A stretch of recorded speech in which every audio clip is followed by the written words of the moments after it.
tous, bienvenue sur cette formation sur l'Indonésie.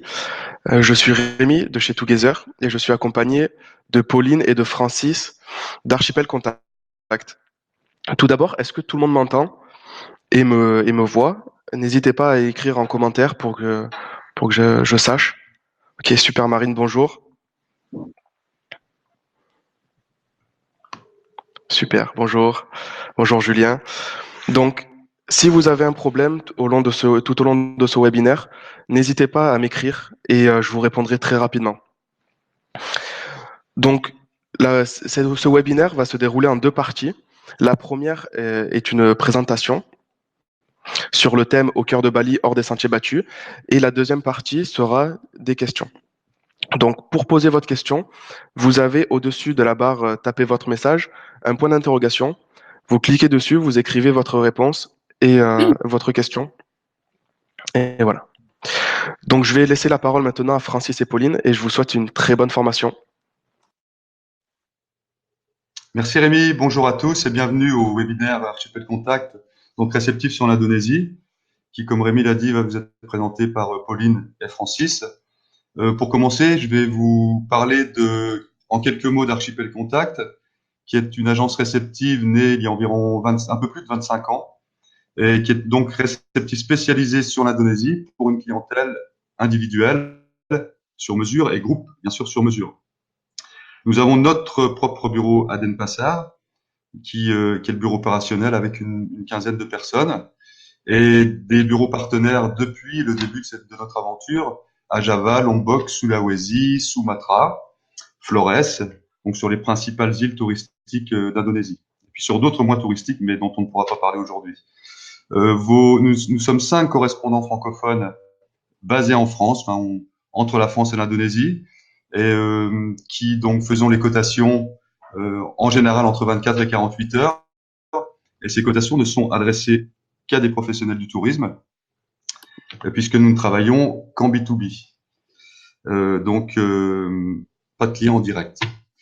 Nous proposons, si vous le souhaitez, ultérieurement des formations par Skype, par téléphone, en physique dans les agences selon l'endroit où vous vous trouvez et où on se trouve à ce moment-là. Donc, on peut envisager tout ça ultérieurement, puisqu'aujourd'hui, le sujet du webinaire va porter essentiellement sur deux points. Le premier, on va détailler, on s'est rendu compte que les agents de voyage connaissaient en général assez mal le côté marin, les plages de Bali notamment.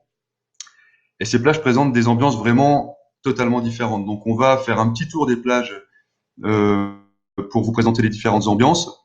Ensuite de quoi on va se concentrer sur le cœur de l'île, et vous présenter deux ou trois points hors des sentiers battus qui vont vous montrer ce qu'il est possible de faire, en tout cas ce qu'il est possible qu'on fasse pour que vous soyez force de proposition vis-à-vis de vos clients, pour pouvoir vous différencier également de la concurrence. Donc ce sera un exemple de ce qu'on peut vous proposer hors des sentiers battus. À la fin de cette présentation, on vous propose une petite vidéo. Je vous encourage à rester jusqu'au bout, une petite vidéo de 4 minutes qui va vous transporter sur Bali. Et puis après cette vidéo, il y aura les questions auxquelles on répondra volontiers. Alors, pour terminer cette présentation, on va parler de Bali. Donc, pour terminer cette présentation, nous vous présentons en fait un aperçu des principales îles indonésiennes combinées avec Bali. Donc, comme vous voyez, Bali fait partie de les 13 000 îles de l'Indonésie. Et on parlera après, en fait, de Java, Sumatra, les Célèbres, les Lombok et aussi également le Flores et les Komodo. Donc, Bali, c'est une petite île extrêmement fertile située à l'est de Java. Elle est grande comme la Corse, mais beaucoup plus dense avec ses 3 millions d'habitants. Il est majoritaire hindou avec ancienne tradition d'animisme. Il est très proche de la nature et il consacre énormément de temps pour faire ses offrandes et prières dédiées à toutes les déesses de Bali. Et ces cérémonies, les rites et les fêtes font partie de la vie quotidienne. Donc, c'est Bali, il vous plonge dans une Asie au charme infini. c'est l'étape incontournable et qui garde toute la magie de ces îles.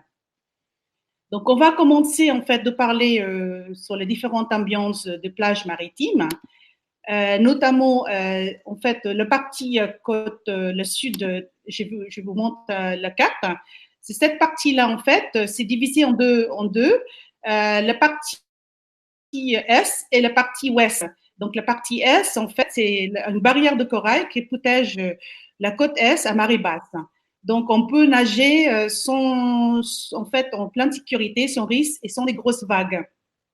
Bali n'est pas une destination pure et les plages, contrairement à l'image balnéaire de Bali ou de l'île, ce sont pas des plages paradisiaques comme la Thaïlande, les Philippines, les Seychelles ou les Françaises, les îles Polynésie françaises. En fait, il n'y a pas, par exemple, un hôtel sur le pilotis à Bali. En revanche, c'est toujours très agréable de passer quelques jours pour un dépaysement, pour le coucher de soleil, les animations ou même des activités sportives. Donc, cette partie, en fait, l'Est, donc on parle de Seminyak, Canggu, Legian et Kuta, ce sont en fait des plages qui sont assez agréables, avec une plage très longue, donc c'est très agréable pour marcher. Le déplacement est assez facile. En revanche, ce sont des plages qui ne sont pas du tout protégées par les barrières de corail. Donc, il y a des grosses vagues, il y a un gros courant, pardon. Et donc, en fait, ça peut être très dangereux, surtout pour les familles avec des petits-enfants. Mais c'est un joie pour les surfeurs et aussi pour les gens qui cherchent des animations, comme il y a énormément des bars, des boîtes de nuit, des restaurants. Si vous cherchez un endroit calme, c'est pas du tout le meilleur endroit pour y être. En revanche, si vous cherchez à faire les fêtes, donc c'est bien là, ou alors des activités sportives comme le surf, par exemple. Et Kuta, par exemple, c'est vraiment connu par ses couchers de soleil. Donc, même à partir de 6 heures le soir ou 5h30, on voit beaucoup de monde énormément sur la plage qui attendent pour le coucher de soleil et qui sont en train de jouer sur la plage et tout. Donc, c'est assez sympa aussi. Et après, Seminyak, par exemple, c'est très connu par ses beaux hôtels. En revanche, les hôtels, ils ne sont pas sur la plage même, mais c'est plus à l'intérieur, c'est dans la rizière. Donc, je vais reprendre la suite en continuant. Là, on était sur le secteur de Seminyak, Legian, Kuta, etc. En continuant sur la côte, soit en passant par l'ouest, par la route de l'ouest qui mène au détroit de Bali, donc qui permet de rejoindre Java, soit en passant par l'intérieur des terres. En général, par cette route-là, on arrive dans un secteur qui s'appelle Pemutaran, enfin sur une petite ville, un petit village en fait qui s'appelle Pemutaran, qui est directement à l'est du parc national de Bali Ouest, qui est ici. Et Pemutaran, contrairement à Kuta, c'est même l'antithèse de Kuta, est un petit village simple, tranquille, vraiment super mignon. Il y a quelques bars, quelques restaurants, pas mal de centres de plongée. Et Pemutaran a l'avantage d'avoir une grande plage de sable volcanique. Et cette plage de sable volcanique s'étend sur pas mal de kilomètres et fait face à l'île de Menjangan, qui est relativement connue, qui est même assez connue pour la plongée et le snorkeling, donc, mais qui n'est pas le seul endroit où on peut faire du snorkeling et de la plongée. Pardon, voilà. Donc voilà la photo en haut à droite d'une partie de la plage de Pemutaran. En bas, une partie également. Donc, contrairement à Kuta, il y a quelques hôtels en bord de mer, mais pas beaucoup.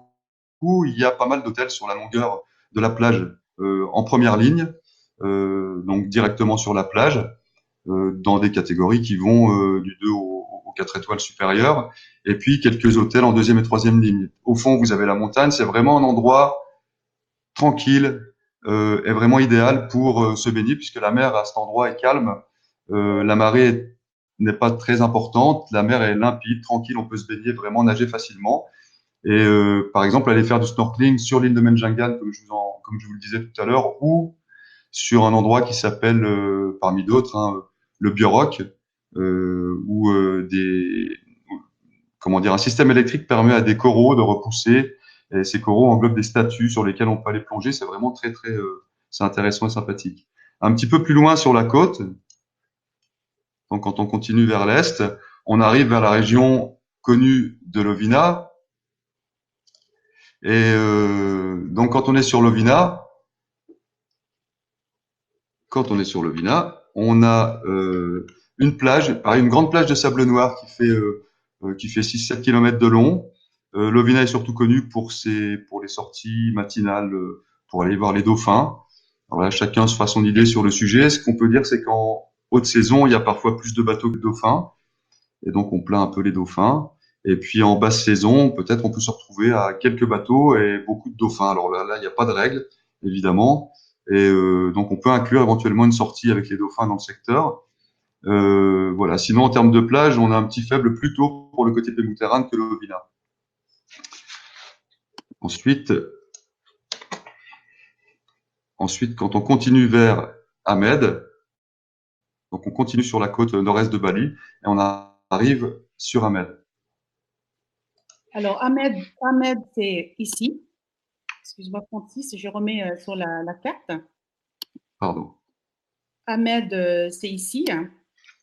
Et en fait, on peut aller à Ahmed en passant par soit Ubud ou soit par le parti ici à Kintamani pour descendre jusqu'à Ahmed.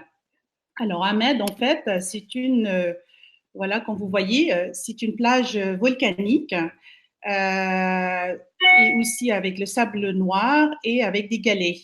Mais ces villages tout en longueur, c'est vraiment à l'extrême l'est, comme vous avez vu sur la carte.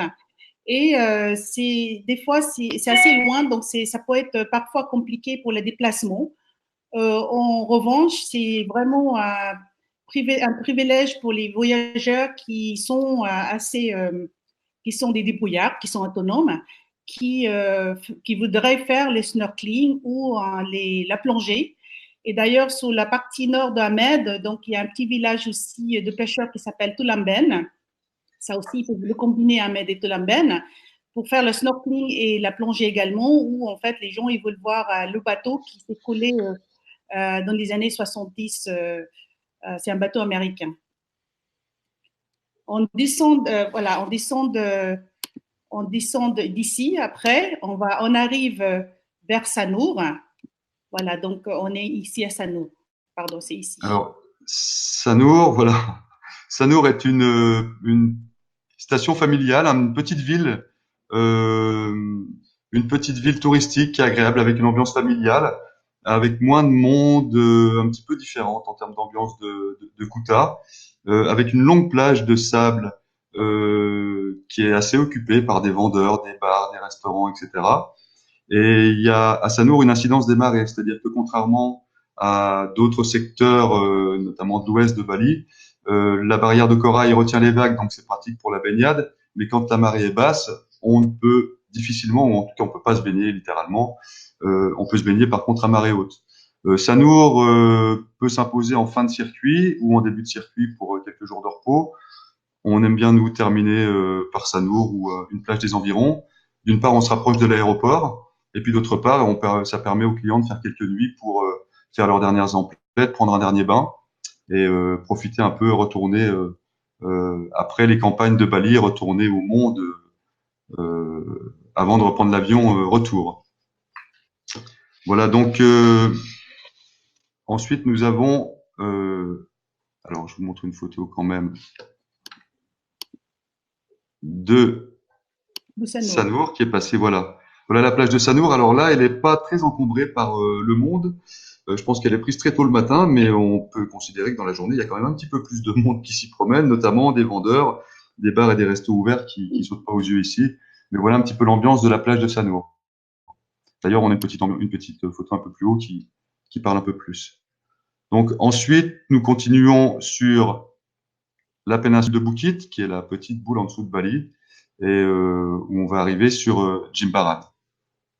Voilà, donc Jimbaran, comme vous voyez sur la photo, c'est une plage longue de sable blanc, une très belle plage.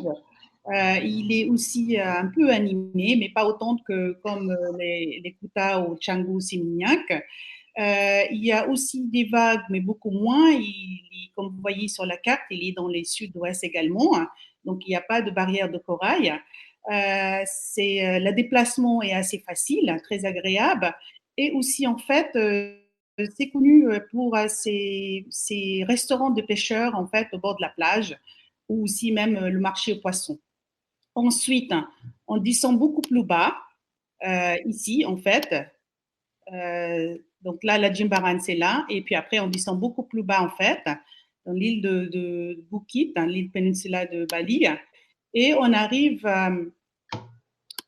en fait c'est la plage de Bukit. Ce sont des plages qui sont en fait abritées par les falaises. Des belles plages. Euh, Certes, en fait, il faut juste faire attention parce que c'est assez dangereux. Les courants aussi, elle est très forte et la mer est agitée. Il est notamment en fait connu pour les surfeurs, ils adorent venir ici, et également pour les gens qui cherchent d'être éloignés de la foule, qui sont assez sportifs parce qu'ils sont quand même descendent dans les escaliers pour atteindre la plage. Il n'y a aucun hôtel sur la plage même, hein, donc tous les hôtels sur la falaise. Et il y a des gens aussi, comme ils sont débrouillards, ils prennent le scooter. Mais ça, on déconseille vivement parce qu'il y a aussi des taxis qui sont très faciles et puis qui sont des prix vraiment pas chers du tout. Voilà, donc c'est une étape qui est assez originale. Ensuite, on descend encore beaucoup plus en fait sur la partie maintenant, la sud-ouest, c'est ici. Donc on parle de Nusa Dua et Tanjung Benoît. Ce sont des hôtels, ce sont des plages qui sont en fait à l'extrême de l'île de Bukit. Et qu'on voyait sur la photo, je vais vous montrer, ce sont des belles plages aussi de sable blanc. En revanche, c'est vraiment fait pour les touristes. Donc, c'est l'ambiance très internationale. Il y a même un checkpoint pour rentrer. Il y a que des hôtels, en fait. Il y a beaucoup d'hôtels qui sont assez luxueux, se trouve ici. Donc, il n'y a pas d'adresse locale. Donc, c'est aussi destiné pour les voyageurs qui ne cherchent que des purs balnéaires en resort. Voilà. Donc, maintenant, on a parlé des différentes îles. Il y a aussi des activités à faire. Francis, si tu veux parler sur le snorkeling et la plongée. Oui, bah, en résumé de tout ça, on peut dire que Bali offre pour les plongeurs et pour les non-plongeurs, pour les nageurs et pour les non-nageurs, de quoi vraiment satisfaire tout le monde. Il y a donc des ambiances très différentes. Le snorkeling va se faire, ou la plongée en tout cas, va se faire donc plus vers le nord-nord-ouest de Bali, le surf plus vers l'ouest et le sud-ouest.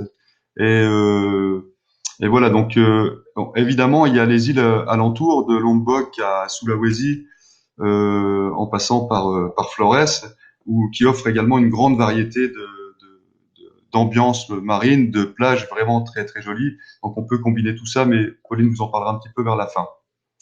Alors maintenant, le but est de vous présenter un petit morceau du cœur de Bali. Bali offre vraiment une grande variété d'activités culturelles, sportives, en termes de religion, temples, marchés, villages authentiques, etc. Snorkeling, on l'a vu, vélo, balade dans les rizières, canyoning. Il y a vraiment beaucoup de choses à faire pour s'occuper à Bali. Et la culture balinaise est assez complexe, offre un dépaysement total, mais elle est assez complexe. On encourage toujours les agents de voyage de conseiller à leurs clients de prendre au moins partiellement un guide lors des transferts et de faire quelques excursions, pas uniquement avec un chauffeur, puisque les chauffeurs dits anglophones en général ne sont pas tout à fait anglophones et ne sont pas là pour faire office de guide. Donc c'est parfois un peu compliqué, on peut passer à côté de choses importantes et intéressantes si on se passe du service d'un guide. Donc nous avons un certain nombre de guides francophones qui sont vraiment très très bons et qui vont aider les clients à faire passer vos clients à passer un très bon moment et agrémenter leur circuit. Une petite remarque aussi sur les demandes qu'on reçoit. Il est important pour un réceptif de recevoir des demandes les plus formalisées possibles, c'est-à-dire qu'on a besoin de savoir éventuellement le nom des clients, mais c'est bien pour nous d'avoir un petit profil, savoir en gros quel est leur âge, ce qu'ils souhaitent, est-ce qu'ils sont sont plus intéressés par la religion, ou est-ce qu'ils sont un peu sportifs ou très sportifs, etc. Quel est leur budget? Ça, c'est la partie la plus compliquée. Mais éventuellement, quel est leur budget pour qu'on puisse cerner et adapter les hôtels et les activités en rapport. Voilà, pour finir sur ce sujet, il y a de plus en plus de clients qui confondent, vous le savez tous, Booking.com, Airbnb et les réceptifs et les agences de voyage, où il se trouve qu'on fait pas tout à fait le même métier, que les clients s'y perdent un peu. Donc là, pour le coup, il appartient aux agents de voyage d'expliquer ce qu'est cette différence. C'est vrai que notre métier, même s'il nous arrive de vendre des hôtels secs, euh, notre métier ne se borne pas à ça, et on peut proposer des choses bien plus intéressantes. Voilà. Donc, pour revenir à ce qu'on a choisi de vous présenter aujourd'hui, on va commencer donc par le cœur de Bali, et sur 2 ou 3 spots du centre de Bali qui vous donneront une petite idée de ce qu'on peut proposer, donc parmi beaucoup d'autres choses. Ensuite de quoi, nous vous passerons une petite vidéo de 4 minutes qui va imager donc vraiment ce qu'on va vous présenter.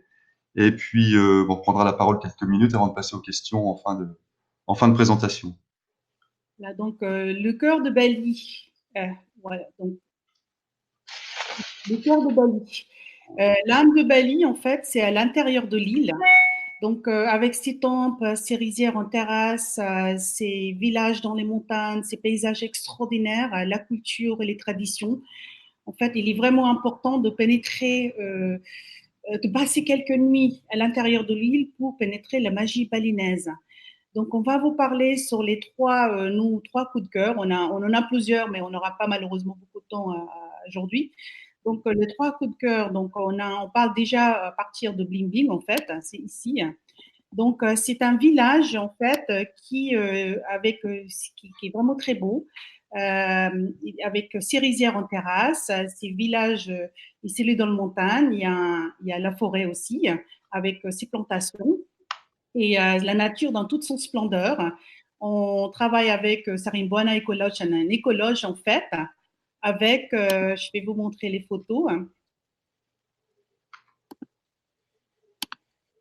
Voilà, donc c'est ici. Donc, vous voyez, en fait, il a quelques cabanes qui sont en fait nichées au cœur de la jungle.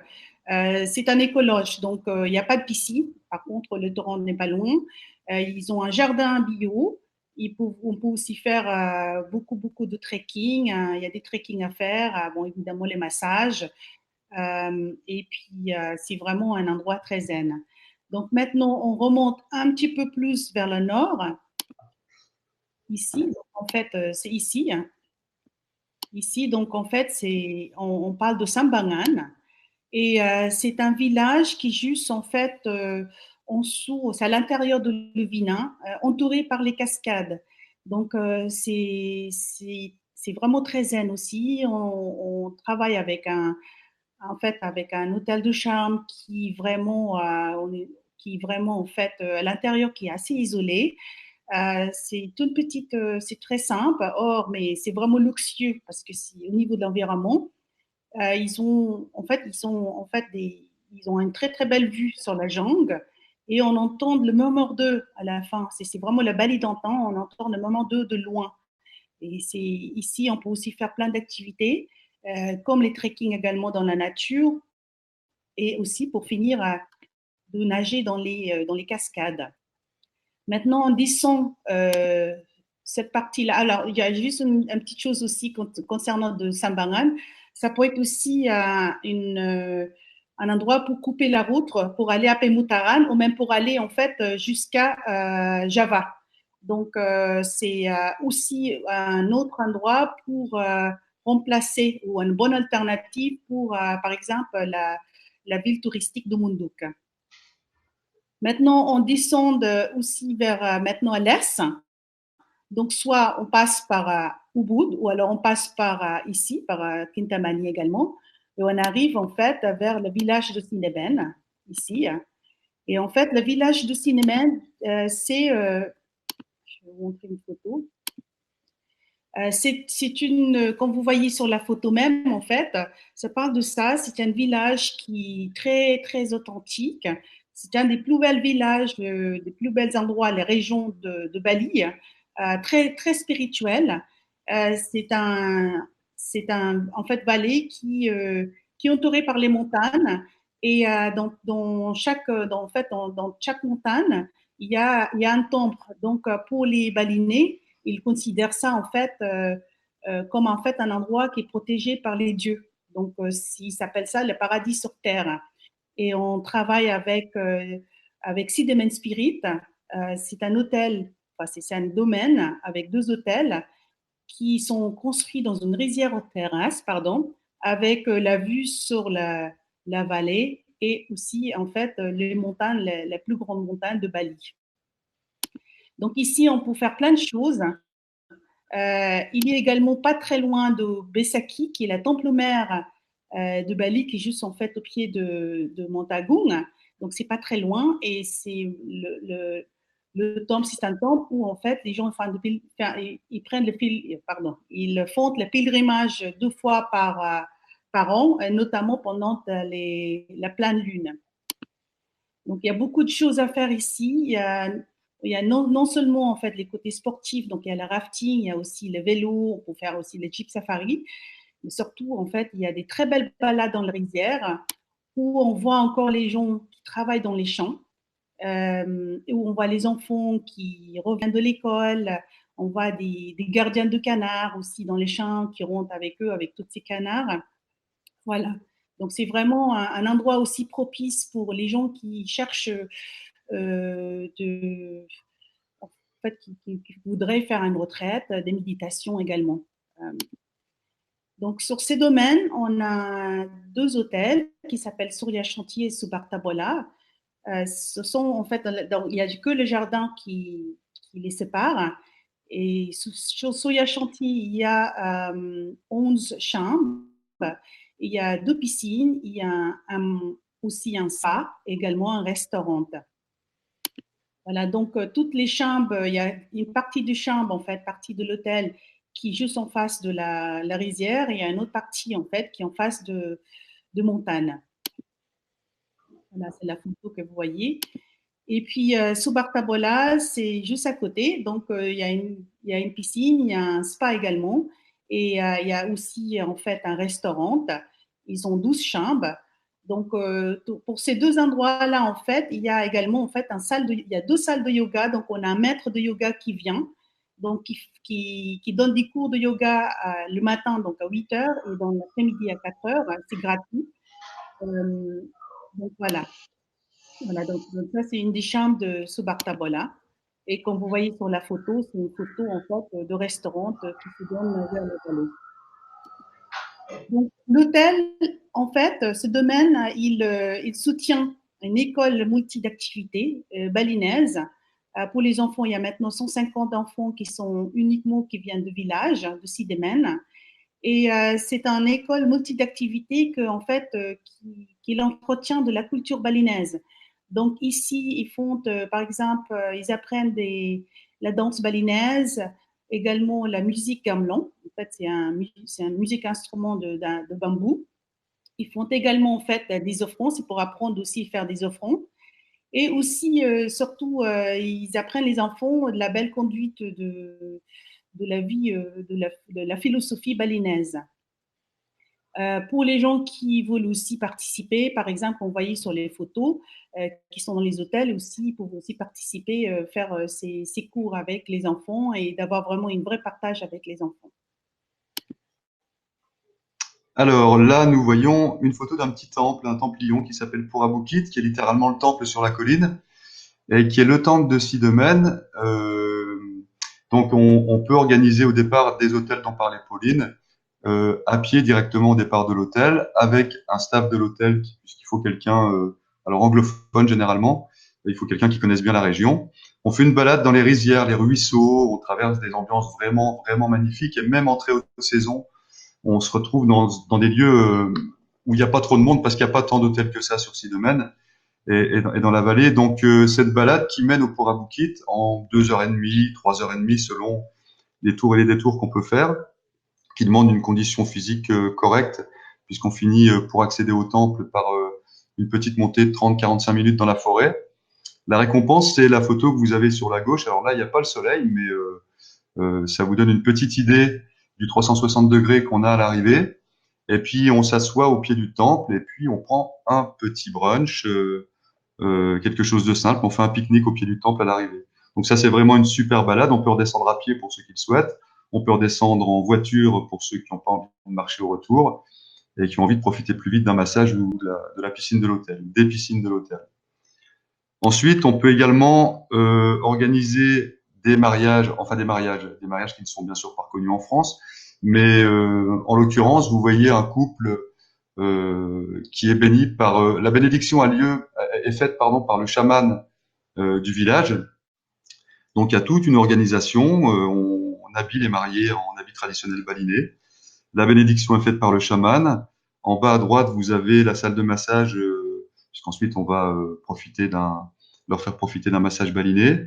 Et puis à gauche, en bas, vous avez l'installation dans les jardins du domaine d'une table.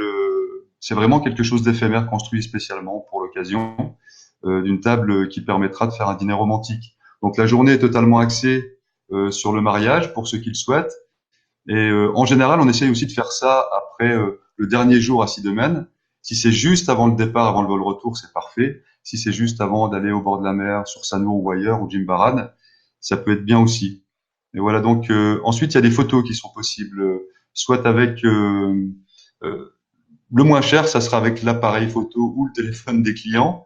On les emmène, on profite du fait qu'ils aient les habits, les vêtements traditionnels, on les amène dans une rizière et on leur fait quelques photos. Soit, s'ils veulent se payer un photographe professionnel, c'est également possible. Ensuite, un instrument de torture.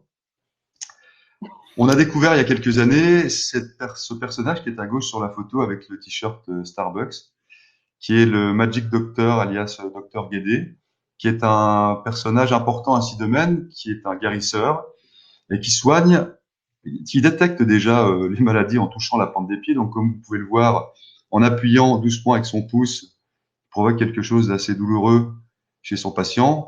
Et ensuite, il va frotter à différents endroits de la voûte plantaire pour soigner. Donc, si vous avez des clients, évidemment, on n'amène pas tout le monde chez Docteur Guédé, et c'est pas du tout le but d'en faire un endroit touristique. Mais si vous avez des clients qui sont kinés, médecins, etc., ou qui ont envie d'approcher cette partie de la culture balinaise, on peut en parler, on peut organiser une rencontre avec le docteur Guédé en sachant que ça peut prendre toute l'après-midi puisque les gens que vous voyez sur la photo sont des patients, ils attendent leur tour, chacun entend, alors nous en balinais on a un peu de difficulté de compréhension en général, mais là chacun entend ce qui se passe chez celui qui est en train de se faire ausculter et est mis au courant de ses différents maux et problèmes. Et donc on peut attendre une demi-heure, une heure et demie, 2 heures. Voilà, c'est très très couleur locale et ça fait partie des choses des choses particulières qu'on peut organiser sur place.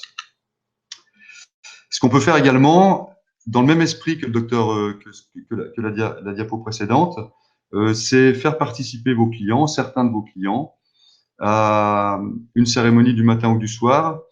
Là, on a droit à une cérémonie du soir, manifestement, mais c'est une cérémonie religieuse qui est faite pour le staff des hôtels et pour les personnes qui n'ont pas le temps de rentrer chez eux au temple familial ou au temple du village pour aller prier. Donc tous les matins, il y a une cérémonie à laquelle on peut inviter, alors c'est gratuit, à laquelle on peut inviter les clients, vos clients, uniquement les clients qui sont sur le secteur de Sidemène Spirit que Pauline a présenté tout à l'heure, donc dans l'un des deux hôtels.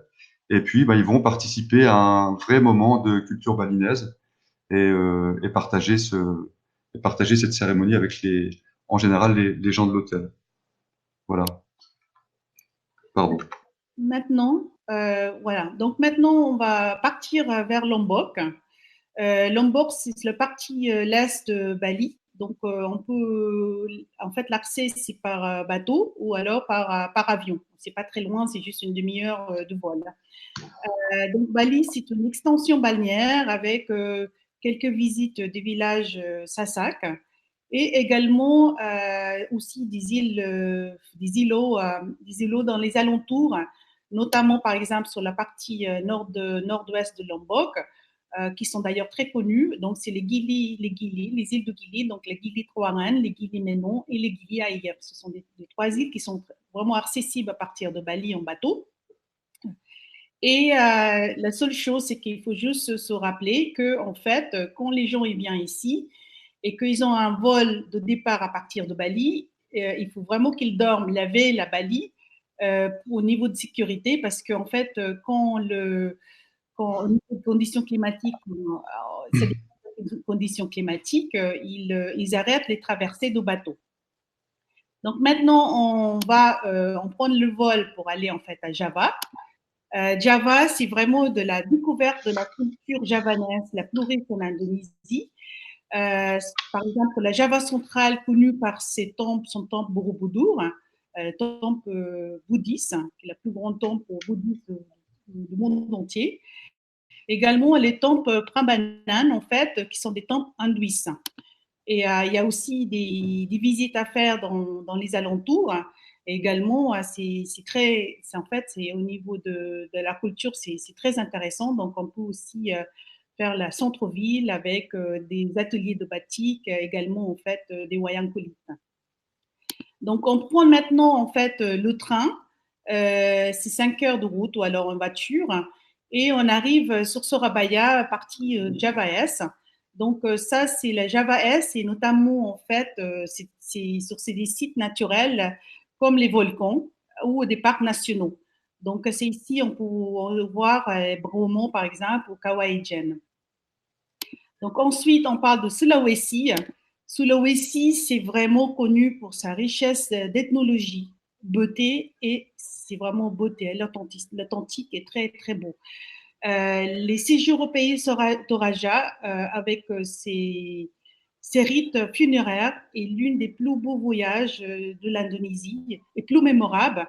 Et vos séjours, en fait, au pays Toraja sera réglé en fonction des événements de la vie quotidienne. Donc, ensuite, on va à Sumatra. C'est immense, sauvage, couverte de forêts primaires. Les flore et faune est très abondante. Donc, on va visiter en fait, le pays Batak, vers les rives de l'Artoba et l'île de Samosir. Les habitantes des Batak, en fait, sont réputées par leur chant. C'est aussi en fait ici où il y a la forêt où il y a les orang-outans, donc on peut également en fait les voir. Et aussi en fait ce sont des parcs nationaux. Là, c'est pas des zoos, c'est un parc national. Et d'ailleurs également aussi en fait des éléphants. Donc ensuite on va partir en fait à Flores et Komodo.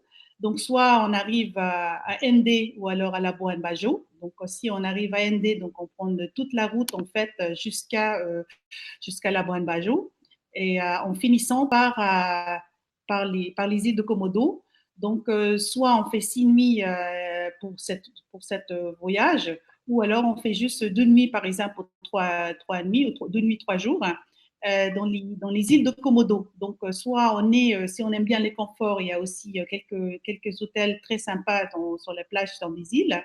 Ou alors, on prend un bateau, en fait, très authentique, un bateau de pêcheur très traditionnel. On peut également, en fait, la privatiser pour vous, pour faire un tour dans les plages différentes. Et également aussi visiter, évidemment, les fameux l'île de Varon, de Komodo. Donc, voilà. Donc, ça, c'est des différentes îles aussi de Komodo. Donc, comme vous voyez, en fait, c'est juste pour vous montrer les différentes facettes d'Indonésie. Donc, ça, c'est différentes photos avec leur sourire.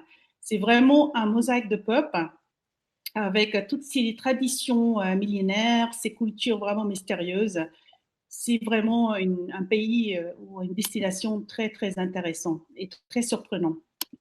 Voilà, donc pour finir, c'est juste en fait pour vous dire que Archipel Contact vous offre des programmes insolites pour tous les âges et tous les voyageurs, des voyages avec âme. Archipel Contact est spécialisé en fait dans les créations des voyages sur mesure, avec une sélection d'hôtels de charme et de caractère, à la recherche des lieux authentiques et hors de sentiers battus, et autant que possible dans un esprit responsable, touriste responsable. Alors, je voudrais juste ajouter un petit mot pratique, quelques mots pratiques pour terminer avant de vous passer la vidéo. Quand les îles à combiner avec Bali, a priori avec Bali, pour ces îles, vous avez besoin d'aérien.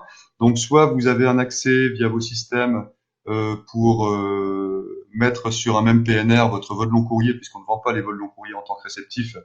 Et bon, ça peut être plus pratique et plus intéressant au niveau financier de mettre sur un même PNR tous les vols. Si vous avez un souci pour réserver des vols nationaux, donc en Indonésie, évidemment, on peut s'en charger.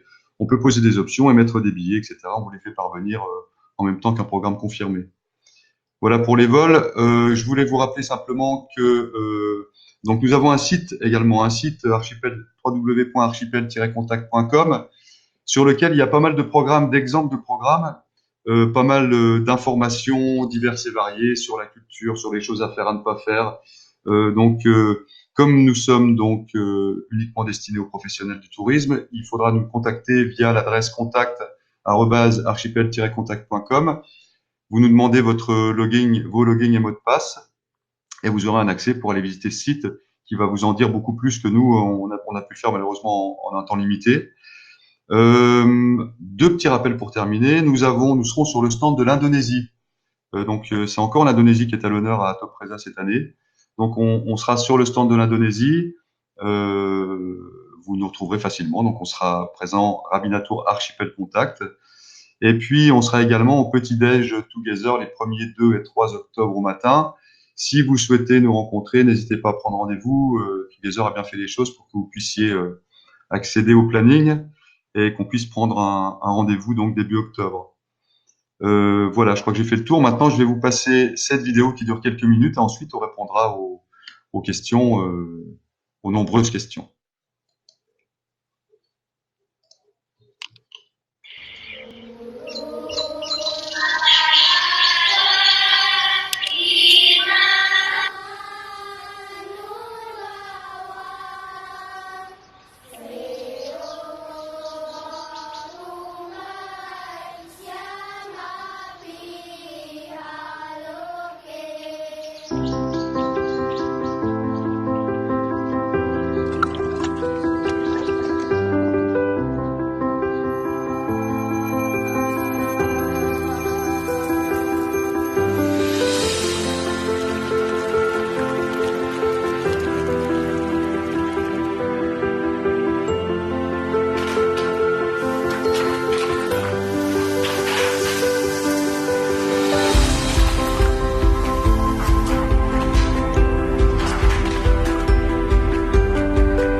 Voilà, donc voilà ce qui permet de vous rendre un peu plus lisible notre présentation sur le secteur de ces domaines.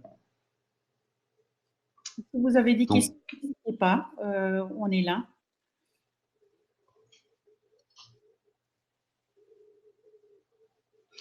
alors bonjour, est-il possible de télécharger cette vidéo pour s'en servir en support de vente? Bien sûr. Alors ça, c'est Together qui fait ce travail sur sa chaîne YouTube. Donc vous pourrez retrouver la vidéo facilement sur la chaîne YouTube. Je pense qu'elle va être en ligne dès cet après-midi.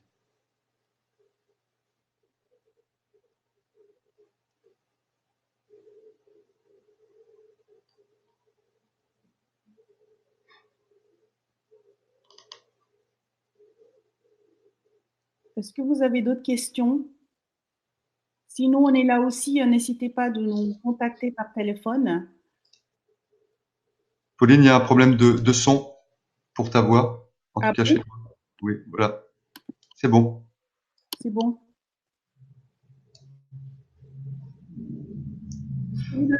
Si vous avez d'autres questions, n'hésitez pas.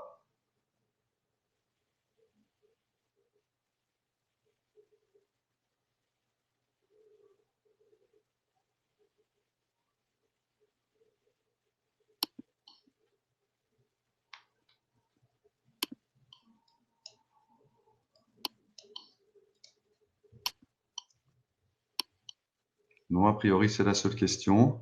Voilà. Alors, Bali en avril déconseillé. Point d'interrogation. J'aurais privilégié juin et septembre pour la météo et les prix. Alors, non, pas spécialement. Alors, statistiquement, il est dit que décembre et janvier sont les mois les plus pluvieux à Bali. Ceci dit, quand on dit les mois les plus pluvieux, alors évidemment, il peut pleuvoir, on ne sait-on jamais ce qui peut se produire dans n'importe quel coin du monde, mais ce qu'il est possible, même en décembre et janvier, c'est une atmosphère un peu lourde dans la journée, mais toujours chaude, et puis en fin de journée ou dans la nuit, une grosse averse, un orage d'une demi-heure, une heure, et puis on passe à autre chose. Alors, ceci dit, il y a beaucoup de gens qui partent en décembre et janvier. Pour l'instant, j'en ai pas connu qui aient eu leurs vacances intégralement gâchées par le climat. Et puis avril, c'est très bien aussi. Avril, c'est vraiment un moment. À la fois, les tarifs hôteliers sont plus bas. En général, ils peuvent être à peu près identiques d'ailleurs à juin et septembre. Enfin, en tout cas, à partir du 10-15 septembre. Voilà. Mais dans tous les cas, il n'y a pas vraiment. Avril n'est pas déconseillé. Surtout pas. D'ailleurs, on est en début de saison, les gens sont en forme. Il n'y a pas beaucoup de monde encore à Bali et beaucoup moins de monde qu'en juillet et août, bien sûr. Voilà. Je sais pas. C'est juste pour ajouter, en principe, en fait, même déjà mi-mars, à mars, on peut déjà, en fait, ça commence déjà la saison de sèche jusqu'à novembre. Aussi, juste pour ajouter, c'est ce qu'il disait Francis, c'est que, en tout cas, pour moi, mon meilleur, moi, c'est ce que j'adore de plus, par exemple, c'est le mois entre février et mars et novembre, décembre. Ce sont en fait des intersaisons et comme évidemment, il y a un peu de pluie, mais c'est toujours à la fin, comme disait Francis, ce qui dure en demi-heure à la fin. Mais il y a quand même il y a l'eau, donc c'est assez fraîche. C'est surtout, en fait, en contrepartie de ça, il y a les rizières sont vertes, il y a en fait, les murs, en fait, les fruits se mûrissent également. Il y a beaucoup de fleurs et ça sent très bon partout. Parce que c'est la terre qui sent très bon, en fait. Voilà. Vous avez d'autres questions? Je pense faire la connexion entre le Vietnam et Bali avec vous. C'est déjà fait comme il y a le vol direct. Merci de m'envoyer vos programmes et tarifs si vous voulez. Eh bien, nous avons bien noté de vous envoyer des programmes. Alors là, du coup, c'est une question un peu plus personnelle de la part d'une des agences. Ensuite, l'île de Sumatra est-elle accessible en groupe avec des guides francophones et quid au niveau des hôtels? Pauline, si tu veux. Alors, en fait, l'île de Sumatra, c'est évidemment, on peut se mettre en groupe, mais c'est quand même assez compliqué dans ce sens que, attention, il faut déjà qu'ils ont un certain budget, parce que c'est quand même c'est quand même, en fait, ça dépend c'est ce qu'ils veulent voir. Et également, il faut faire attention au niveau d'hôtelière, parce que c'est pas du tout les mêmes hôtels comme Bali, par exemple, ou même Java. Ce sont des hôtels qui sont très simples, c'est assez confort, mais au niveau de confort occidental, c'est pas du tout la même chose. Donc c'est assez sauvage et c'est quand même route qu'on voyage. Donc il faut juste faire attention. Il n'y en a pas énormément de guides francophones, donc il faut aussi juste réserver à l'avance. On peut peut-être trouver un ou deux, mais pas énormément. Voilà. Donc ça c'est, j'espère que ça répond à votre question. Bonjour, je travaille pour un groupe de presse et nous proposons à notre clientèle des circuits essentiellement culturels. J'aimerais savoir ce que vous pourriez nous proposer pour novembre 2020, un combiné Javi, Bali, pardon, Java ou autre. Bon, encore une question personnelle, donc il n'y a aucun problème évidemment pour qu'on vous propose un programme. Le mieux, c'est que vous nous interrogiez via contact@archipel-contact.com, contact@archipel-contact.com, et puis on vous fera les propositions en sur-mesure sur les combinés que vous souhaitez sur l'Indonésie. Oui. Il y a juste aussi, Pourriez-vous si jamais, Pardon. oui, excusez-moi aussi, c'est juste pour vous rappeler en fait que vous pouvez également en fait nous téléphoner pour nous poser ces questions-là. Et puis à ce moment-là, c'est aussi bien de se parler concernant en fait c'est ce que vous demandez par rapport au groupe. Alors même autre question de Marine, pourriez-vous nous faire parvenir un document listant l'ensemble des monuments plages évoqués dans la présentation, car sur les slides nous avons uniquement les photos. Je vous remercie. Alors oui, bien sûr. Alors même réponse que pour la question précédente. Le plus simple serait que vous nous fassiez parvenir une demande par mail. Comme ça, on a vos coordonnées pour le retour. Et puis, alors, enfin, ceci dit, un document listant l'ensemble des plages, à vrai dire, sur ce type de présentation, sur ce qu'on vient de faire, c'est un peu compliqué de faire autrement que de passer quelques photos qui sont forcément un peu restrictives. Mais on peut vous envoyer un genre d'abécédaire sur l'Indonésie, mais vous faire un récap des plages comme on l'a fait là, plage par plage, avec un document écrit. On n'a pas vraiment ça. On peut vous faire une formation à distance, comme on l'a dit, mais je pense que le mieux là pour le coup, ce serait peut-être un guide sur la destination et simplement une carte de Bali pour y noter les plages et les différentes ambiances qu'on a présentées dans ce document. Voilà, j'espère que j'ai pas été trop confus dans ma réponse. Vous nous informez que Bali est idéal en novembre. Qu'en est-il des autres îles, Java, Lombok, etc. On a du monde tout au long aussi, même à Java, à Lombok, même en novembre, décembre. Donc la seule chose pendant en fait la saison de la saison de pluie, pardon, c'est qu'en fait il fait beaucoup plus chaud, c'est très humide. Mais après c'est la même chose. Les pluies en fait c'est toujours au début de la journée ou à la fin de la journée. C'est peut-être un peu plus embêtant sur Java par exemple parce que s'ils veulent faire les ascensions de volcans, donc ils commencent à 4 heures le matin et des fois ils pourraient avoir la pluie en fait pendant ce temps-là, mais pour aussi faire les ascensions de volcans plus tard dans la journée. Est-ce qu'il est possible d'organiser des circuits dans la partie Java Ouest pour des clients qui auraient déjà visité la partie incontournable de Java Est? Tu veux répondre, Pauline ou... Oui, c'est aussi possible. Mais c'est vrai qu'après, ça dépend de ce qu'ils veulent faire. Parce qu'en fait, en effet, la plus intéressante, c'est quand même la culture, par rapport à la culture, c'est vraiment la Java centrale. Donc, ils peuvent peut-être combiner avec le Java Ouest. Voilà, en sachant que Jakarta est une ville tentaculaire, vraiment, et que l'intérêt d'aller en Indonésie pour visiter Jakarta, par rapport à tout ce qu'il y a à visiter et sur Java et ailleurs, ne saute pas forcément aux yeux de prime abord, sauf si on a vraiment beaucoup de temps devant soi. Voilà. Mais on peut combiner avec Java West et Java Central. On peut la combiner s'ils ne veulent pas aller à Java Est. Donc, ils prennent un vol jusqu'à Jakarta, par exemple. Et puis après, ils peuvent, à partir de là, ils peuvent prendre la route ou le train jusqu'à Java Central. D'accord. Quel est le numéro? Notre numéro, j'imagine, de téléphone. Alors là, c'est pareil, vous l'aurez. Envoyez-nous un mail, s'il vous plaît, à donc contact@archipel-contact.com et puis on vous enverra nos coordonnées. Alors, vous avez logiquement ici, voilà, vous avez un numéro de fixe ici. 01 45 26 34 96. Voilà. Et Ou puis donc, les mails contact@archipel-contact.com. comme ça, en réponse et en fonction de la personne qui vous répond, vous aurez les coordonnées particulières de la personne en question, de Pauline, de moi ou de nos collègues Aurélie, Sylvie ou Nathalie.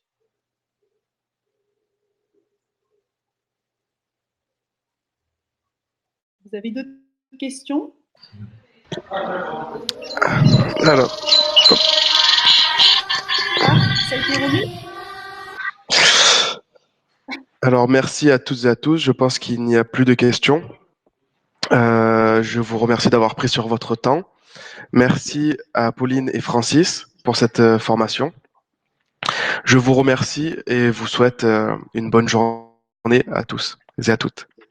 Merci à Merci. tous et à toutes de nous avoir suivis aussi. Au revoir. Merci. Au revoir.